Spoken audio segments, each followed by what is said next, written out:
Good morning students. Class 10th social science में history पढ़ रहे हैं हम।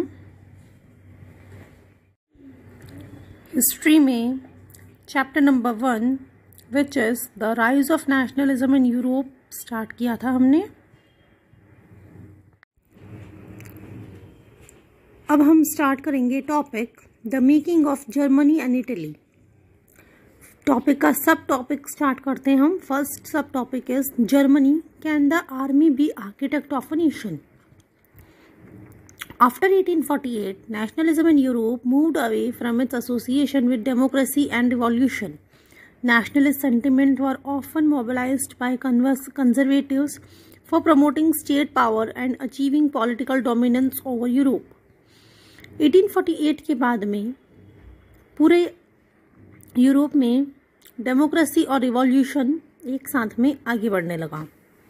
नेशनलिस्ट सेंटिमेंट जो थे वो सभी लोगों के मन में फील घर कर गए थे और सभी लोग जो थे स्टेट पावर को आगे बढ़ावा दे रहे थे। This can be observed in the process by which Germany and Italy come to be unified as a nation states. As you have seen, nationalist feelings were widespread among middle-class Germans who in 1848 tried to unite the different regions of the German confederations into a nation-state governed by an elected parliament. अब ये जो पूरी चीज़ है कि national sentiments जो थे वो किस तरीके से पता चले, तो ये जर्मनी और इटली के जो लोग थे वो यूनिफाइड हो गए, एक हो गए। इस बात से हमको पता लगता है।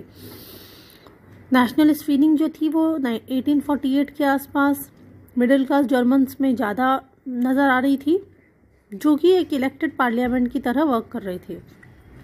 This liberal initiatives to nation building was however repressed by the combination of forces of monarchy and military supported by the large landowners called Junkers of Persia.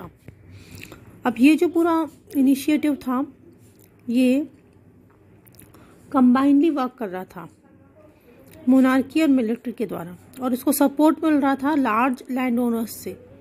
Persia के जो लार्ज लैंड ओनर्स थे, बड़े बड़े ज़मींदार थे, हिंदी में बोले तो उनको पर्शियन लैंग्वेज में जंकर्स कहा जाता था। From then on Prussia took on the leadership of the movement for national unification. तो उसी के बाद से, यानी जंकर्स के सपोर्ट के बाद से, पर्शिया के जो लोग थे उन लोगों ने लीडरशिप उठाकर जिम्मेदारी उठाई, यानी उन लोगों ने इस नेशनल यूनिफिकेशन की जो प्रोसेस चल रही थी, जो आंदोलन चल रहा था, मूवमेंट चल रहा था, उसमें लीडरशिप की जिम्मेदारी पर्शियन लोगों ने ले ली। Its chief minister, Otto von Bismarck, was the architect of this process carried out with the help of Persian army and bureaucracy. तो इसका जो चीफ मिनिस्टर था पर्शिया का वो थे ऑटो वन बिस्मार्क। वो इस पूरे वर्किंग के आर्किटेक्ट बने, यानी उनकी तरफ से उन्होंने आर्मी और ब्यूरोक्रेसी की मदद लेते हुए इस पूरे प्रोसेस को आगे बढ़ाने में मदद करी। 3 wars over 7 years with Austria, Denmark and France ended in Persia victory and completed the process of unification. तो 7 सालों के पूरे समय में 3 युद्ध हुए, 3 वार्स हुए। पहला ऑस्ट्रिया के साथ, दूसरा डेनमार्क के साथ और तीसरा फ्रांस के साथ। फाइनली पर्शियन विक्ट्री हुई, यानी पर्शिया जीत गया और इस तरीके से यूनिफिकेशन की प्रोसेस ख़त्म हुई। यानी 7 सालों तक युद्ध चले, उसमें 7 सालों तक पूरा प्रोसेस यूनिफिकेशन का प्रोसेस चला। उसमें 3 युद्ध हुए पर्शिया के।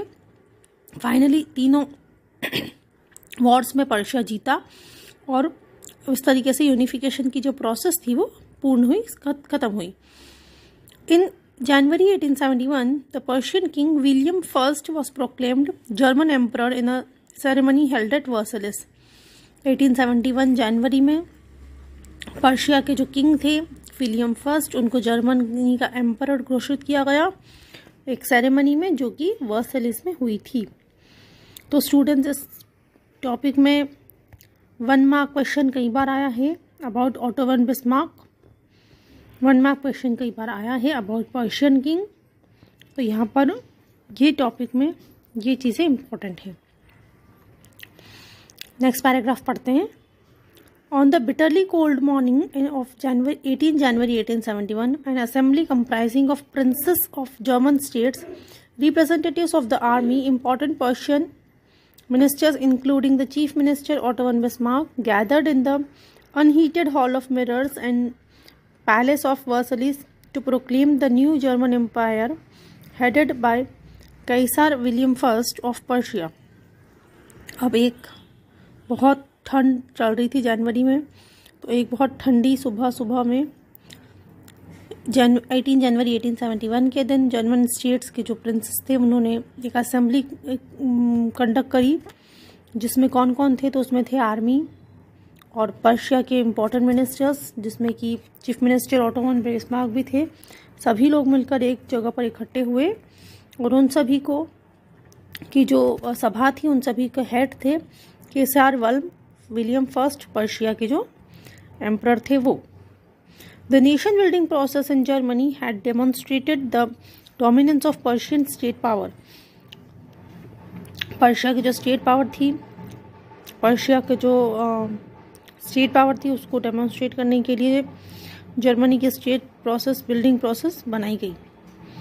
The new state placed a strong emphasis on modernizing the currency, banking, legal and judicial system in Germany. नया जो राज्य बनाया गया उन लोगों ने किन चीज़ों पर जोर दिया, तो उन्होंने जोर दिया करेंसी, बैंकिंग और लीगल जुडिशियल सिस्टम पर जोर दिया गया।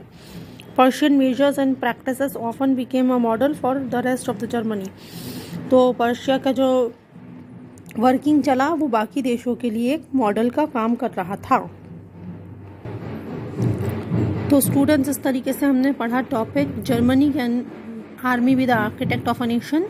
इसमें हमने देखा कि पूरे यूरोप में जर्मनी जो था, पर्शियंस जो थे, उन लोगों की मदद से, आर्मी की हेल्प से पूरा वर्किंग चलता रहा। नेक्स्ट टॉपिक हम अगले वीडियो में पढ़ेंगे।